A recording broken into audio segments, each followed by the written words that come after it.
when they were taking him out, he goes, "I'm strong, right, Mom?" Yeah. Oh, you're the strongest person that I know.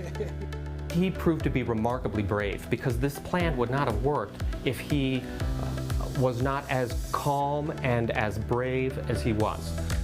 Bravery with an injury like this. What's life like now for the boy whose survival made headlines worldwide?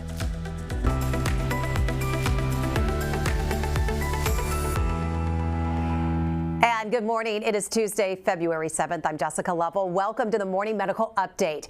Call it a miracle, call it extreme luck. 10-year-old Xavier Cunningham called it terrifying. And it's easy to see why. You may remember these images of a rotisserie barbecue skewer impaling his head. Xavier fell onto it face first when Yellow Jackets chased him out of a treehouse. He didn't just survive, he stayed strong and calm for half a day while doctors came up with the best plan for getting that thing out of there. Today we look back as we ask, where are they now?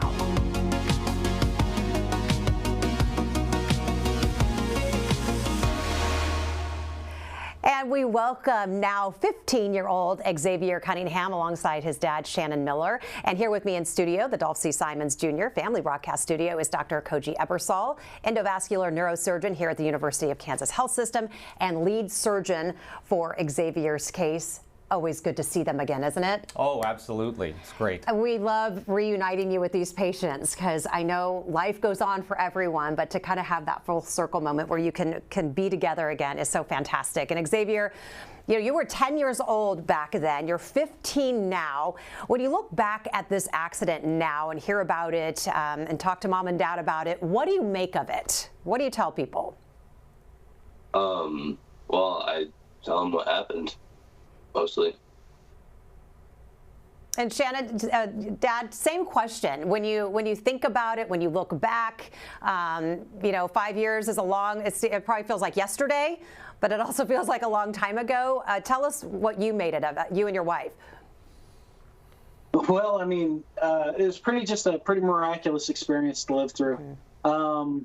We certainly, it's a paradigm shift as a parent.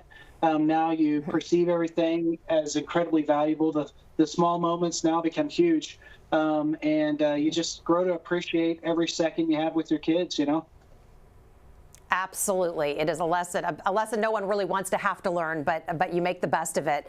You have the skewer there with you. I want you to show it to us. It's quite an interesting souvenir from a very interesting day. Tell us about it. Why is it so important for you to keep it around? It symbolizes I don't even know. Yeah. It becomes a memento of an occasion in which, our life was threatened and our entire world came crashing down. But it becomes a symbol of God's love and care for us as a family, and a symbol of our community that rallied around us and helped us rebound from this horrible event. Yeah, they sure did. You had a lot of support, Dr. Ebersol, of course, being one of them. Again, I said we love reuniting you with these miracle patients, Dr. Ebersol, but how often do you think of this particular case? We know it got a lot of national attention, worldwide attention. I know this is just another day in the office for you, but how often do you think about it? To be honest, I think about it a lot. What I liked about it is that we had to leverage the expertise of so many different elements, so many different people to try to come together to solve a problem that you're not going to read about in a textbook. We had to extrapolate and build on our experience from the past to try to come up with a plan for an unprecedented situation. I think about it a lot. I want to talk more about that because we think, okay, Xavier was brought here from Children's Mercy. We know that happens. People get transferred here a lot for that higher level of care for you and your team. I'm thinking from an outsider or maybe even a parent, get that thing out of his head. Tell us what happened. Explain why it was important that you kept him steady. He stayed calm, which was a big part of the plan, so he helped out there. But that he came in the middle of the night. You kind of wanted to wait for the sun to rise where you could get all the team in here to really help with this case. Explain all that. Yeah, well, I will tell you, I'm not sure if you can quite appreciate from the video there, but that thing is very impressive. It's very strong, heavy, robust, sturdy. And it was sticking out a half a foot from the front of his cheek. It was extremely striking. Everybody who immediately saw it has to take a step back. So we were probably the third hospital that he visited before we could start to generate a plan about what to do. But each step along the way, teams involved and understanding the gravity of the situation. The key to us was he was wide awake. His brain was preserved. He was functioning just fine. That was miraculous. We needed to preserve that miracle as the device was removed. We needed to come up with a plan that would be safe to preserve the miracle that was taking place in front of our eyes. How'd you keep that steady? And if we can, do we have the image of its the image of it coming out of Xavier's head? There it is. So how did it helped that he was awake and you could communicate with him? How do you work to figure out a great plan, but also keep a 10-year-old calm? Yeah. And how did you keep that secure? Right. Well, I'll tell you, by the time he got to KU, it was around midnight, to my recollection, and it would not be safe to try to remove this thing in the middle of the night. We needed all of our resources on hand, everybody on their A game, after a reasonable night of rest. You can't be sleepy-eyed and try to work on something this sophisticated.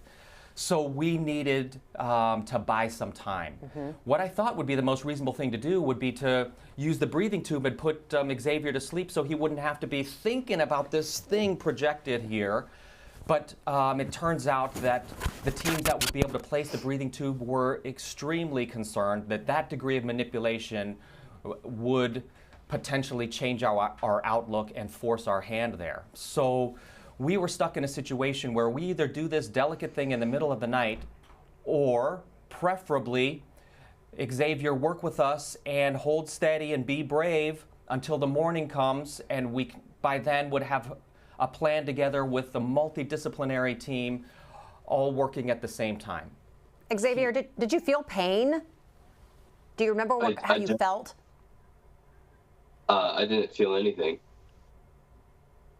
One thing, as we've been talking about, that stood out to our staff here and your parents, Dr. Ebersol, was that, again, you were able to stay so calm with a metal skewer sticking out of your face.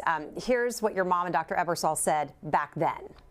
He got himself in the car. We got to the ER. He opened the door, got out, and my side was locked, and I was trying to think, why can't I get out? Okay, unlock the door.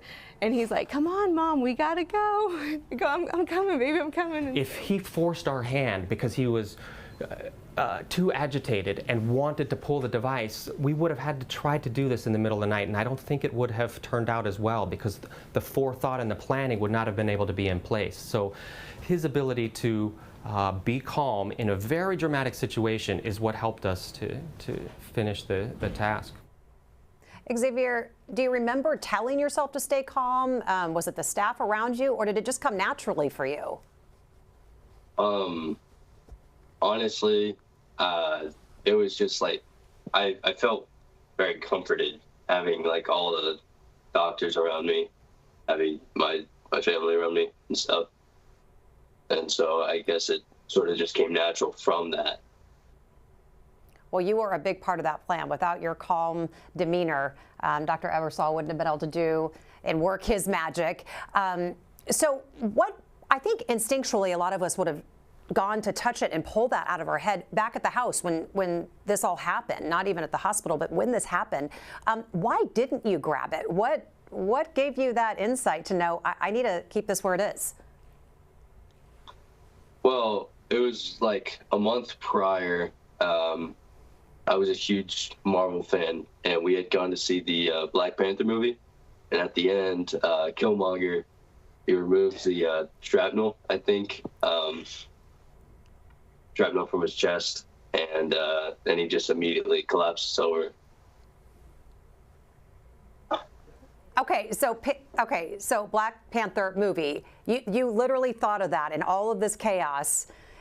You pushed the fear aside and thought, what would this character do?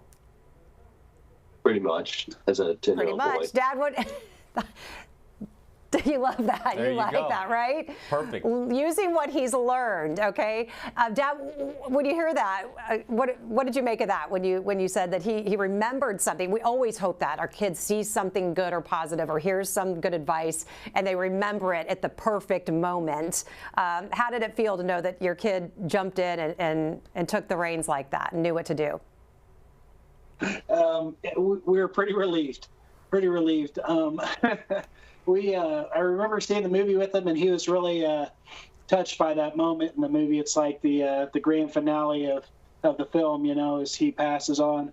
And we had a discussion in the car on the way back home from the movie theater. And so, yeah, when he says, well, I saw Black Panther, I knew exactly what to do. I was like, oh, no. But hey. We love that story here. That's perfection.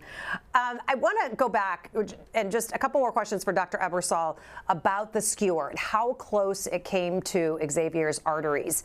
How close was it? I mean, not a lot of room for error. Yeah, no, it was immediately adjacent to the major arteries of the neck, which obviously proceed to supply the brain. And you got to remember, this thing is designed to hold barbecue and steaks.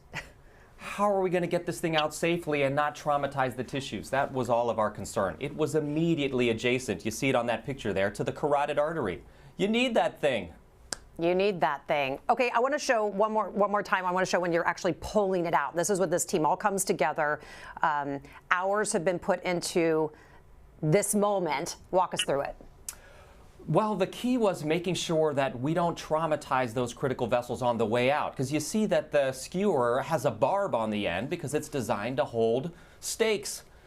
So we wanted to do it under direct visualization here with X-ray, with a number of personnel that were in place in case we induce an injury or uncork bleeding, for example. So we had our ENT team, Dr. Kakarala, he was there prepared to open it if we needed. All of it needed to be done perfectly under direct visualization, monitoring your brain to make sure it was safe. All right, Xavier, you were in and out of here pretty quickly, only a couple of days in the hospital. You still had a huge impact on our staff, a story and a patient they will never forget. Here's a clip from the day you left here. Now you are leaving, you are going home today. Hey now, hope we see ya, just not in this place. Time to play some football, eat some quesadillas, and pet your dog. Hey now, you are leaving, and you made it through. Hey now, wish you good luck from your friends at KU. That's a pretty nice smile. How was it to shake his hand and to know he was going home healthy back to his parents? Oh, that was fantastic. It's unbelievable. That's what we all prepare for, something like that, so that we're ready when the moment comes to help someone have a great day. Shannon, it seems like the nurses, doctors, and the staff, they really made a connection with your kid. Yeah, definitely. Those are relationships and experiences that Xavier and us as a family, we're just going to treasure those forever. It's so nice to be when you're in a position of emergency and life is on the line, to have such great people taking care of our kids. Xavier, what's life like now? Are you still playing football? What's going on with you? Get us up to speed. So I started high school, and I'm part of the marching band. I haven't played football since the accident, but I plan to again this season, or next season, I guess. What do you think you want to do after high school? You've been through quite a lot. Any thoughts about that? Yeah, I've thought a lot about that, and I want to be an actor. Oh, I like that. I have an older son who's an actor. I'll hook you up. We'll talk. Got it? All right, call me, text me. Shannon, how's life for you and your wife, Gabby? What was that question? I'm sorry. What is life like for you and your wife? Well, it's changed drastically. I mean, it kind of recalibrated everything and kind of put different things in different priority slots. Certainly makes you cherish all the small things. I mean, we both realized that there was a big gap in our life that needed to be filled, and we filled that with ministry opportunities. Just because while we were there at the hospital, we realized that here we were with our son in an emergency situation, and we were supported by all these incredible people. But, you know, across the hall was another kid, and he didn't have that support system. And so that really changed the way we look at everything. We've kind of recalibrated our lives to focus on that ministry of supporting help to those who are hurting through our local church and just through ministry in general. You're doing a lot of good stuff. We love to hear that. Paying it forward. If you have any comments or questions for Xavier, Shannon, or Dr. Ebersol, perfect time right now to go on to YouTube, Facebook, Twitter, or you can email us. They're all right there on your screen. We'll get to those questions in just a moment. But first, let's check in with Dr. Dana Hawkinson, Medical Director of Infection Prevention and Control, joining us with our COVID count. Yeah. Good morning to you. How are you? We're good. Good. We're good.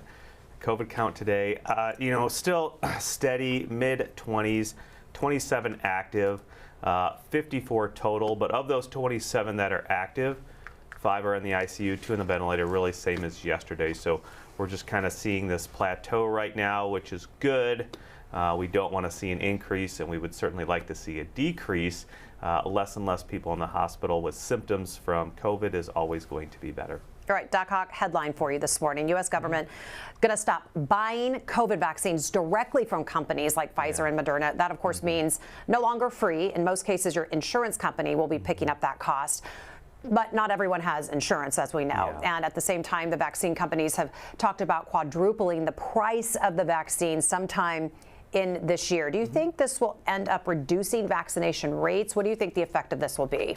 You know, it's hard to say right now. The unfortunate thing is that you brought up vaccination rates. You know, booster vaccination rates are already at a very low rate anyways. And so that is an issue. Because of that, we know the government still has their supply of boosters that they had bought that have not been taken up. So really until that supply dwindles or expires, there still will be plenty of booster vaccines overall. But yeah, I think moving forward now, this vaccine is going to be placed in the category of other recommended vaccines. So most insurance companies or programs should pick up the cost of that, which is good.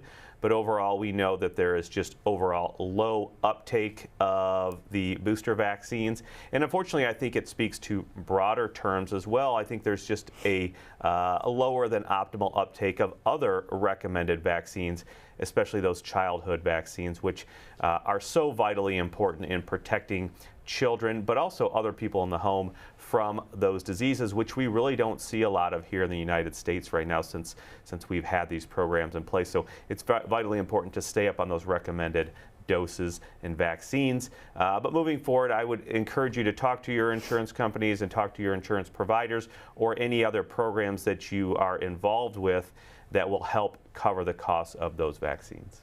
Got a present for you while you were gone last week. I got my bivalent booster. Yeah, that's good. A little shot in the arm. It hurt. I had a little headache, but I survived. I made it. So, all right, yes, take your advice. Get your vaccines. Get up to date. Stay up to date. All right, any reporter questions on the line today?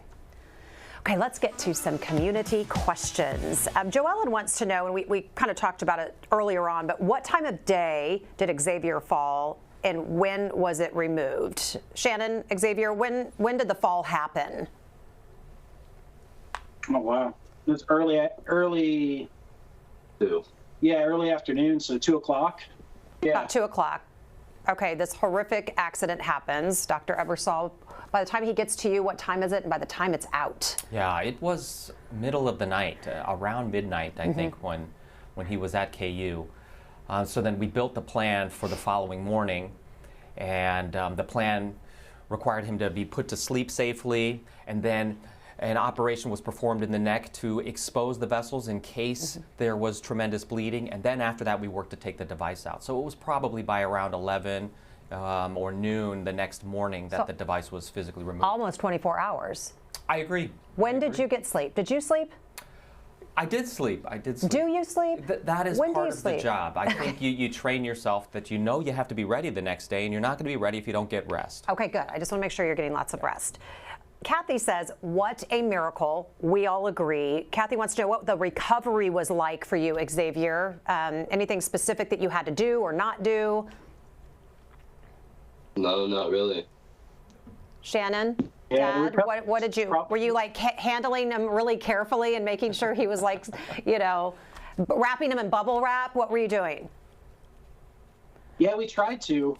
I don't know if you've ever tried to wrap a 10-year-old in bubble wrap. It doesn't work. Not lately. We did our best. But really, the recovery was pretty quick. And before you know it, he's out there playing with sharp objects again. You know, what do you do, right? Yeah, what do you do? I get it. Stuart wants to know, Xavier, do you ever Google yourself? Oh, yeah. And what do you find? And then another question was, what do you, I mean, people must ask you, so what do you tell them about this whole international miracle? Well, if you look up Missouri meat skewer, you get a few images of me and a lot more images of meat skewers with meat on them. Very barbecue place. And when I tell people, I just tell people what happened, like from what I remember, my perspective of it all. It's fascinating. Cindy wants to know, she asked what you wanted to do when you get older. You said be an actor. I was thinking you were going to be an endovascular neurosurgeon. You know, I thought about it, yeah. You thought about it for how long? Not long?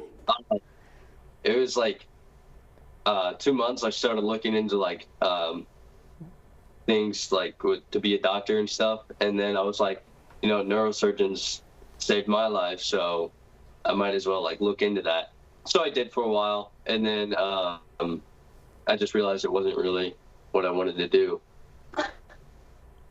Leave it up to Dr. Ebersol to do all that, right? That's okay. But you do need something to fall back on. That's my mothering advice. You have to have something to fall back on if you're going to be an actor. That's what I tell my kid. So you could fall back on being a doctor. Okay? There you go. Okay, I want to know, Alexis wants to know what instrument you play in the marching band. So next marching season, hopefully I will be on tenor drums, but the last one that just got over with, I was on the 5th bass drum, the biggest one. Nice. Very well-rounded kid. But no football anymore. Is that doctor's orders? No. You're free to do it. Okay. Okay, I want to ask Dr. Ebersol one last question. Have you ever seen anything like this? I think I already know your answer, but Yeah. you do a lot of very interesting procedures. Yeah. But this one's quite unique. I agree. This is very striking. You can't look at that X-ray and not be impressed. That's why it gathered so much attention. You can't expect to survive an event like that. So that was very striking. But since then, we have seen other impressive cases. So our experience working with Xavier helped us to manage those other situations. I want to get final thoughts from our guests. And Shannon and Xavier, I'm going to start with you. Just kick us off, Xavier. Final thoughts? I got nothing. I knew that was coming. You're 15. I knew you were going to say, I got nothing. And that's totally acceptable. Shannon, take it away then. Well, you know, my final thoughts are just, it's amazing where God will take us and where your life will end up, what paths you end up stumbling down. But, you know, we're all on the verge of a miracle just standing here. And that's the truth I would walk away with this from. Oh, I absolutely love that. Thank you for saying that. And thank you for sharing your story, your whole family's story. We appreciate you both. Tell your mother hello and stay in touch with us, okay? Bye, guys. Yeah. Dr. Ebersol, final thoughts or final message to Xavier? Well, I'll tell you what, Xavier, your story inspires people every day. Just a week ago, I was working with my medical students, and one of them told me the reason that they went into this specific field is because they saw your story on the news 5 years ago. He's going to be a great doctor. That's a big smile right there. There you go. Anything else you want us to know, just about anything? Anything I haven't asked you? Final thoughts? Anything else? You know what? I think it's exactly right. You can't wrap a 10-year-old in bubble wrap, and I've got a 10-year-old myself. They're going to go out into the field and they're going to find things and get in trouble. You just got to love them. Gotta love them. Good advice. Dr. Hawkinson, your final thoughts today. Yeah, I mean, again, such a great story, and just another culmination of what we always hear Dr. Stites talk about with faith, hope, and of course science, all bringing this together. We've heard this story as we've moved through this time today, and just elements of all that. And it's, again, this is the right place to be. You have physicians, care teams, nurses who all care, working towards one goal, and that is getting you well and getting you back home. Thanks to all of you for being with us today. And as we get closer to the Super Bowl this weekend, share us your excitement, because we sure are around here. Leave a photograph or a video in the chat, or you can tag KU Hospital on Facebook or Twitter, and then we'll hopefully play some of them right here on the show this week. So anyway, everyone have a great day, and we'll see you back here tomorrow at 8. I'm Jessica Lovell. Coming up on the next Open Mics with Dr. Stites. How doctors discovered and fixed the sudden change in one woman's personality. It not only saved her life, it saved her marriage. Wednesday at 8. Subscribe to our morning medical update and Open Mics with Dr. Stites podcasts. Now everywhere podcasts are available.